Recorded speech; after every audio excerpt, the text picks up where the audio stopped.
Introducing Celebratory Banner Outline Stamp Set. Beautiful outline floral and leaves with some gorgeous sentiments. Next, we have the die set, which will help you to create a banner. You can add 2 layers to your banner. Tonight, we will only be adding 1.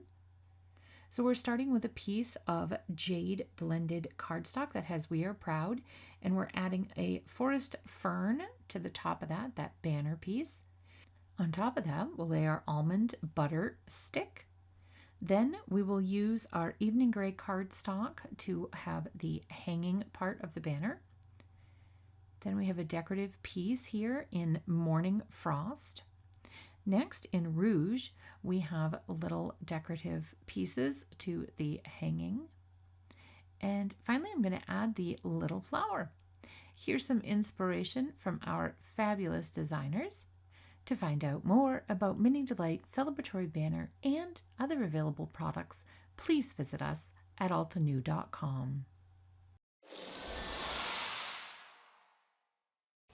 Hello crafters, Jen here. For more tips, techniques, tutorials, and to discover which paper crafting products are right for you, subscribe to Altenew's YouTube channel. Make sure to hit the notification bell so you don't miss any videos. Thanks for watching.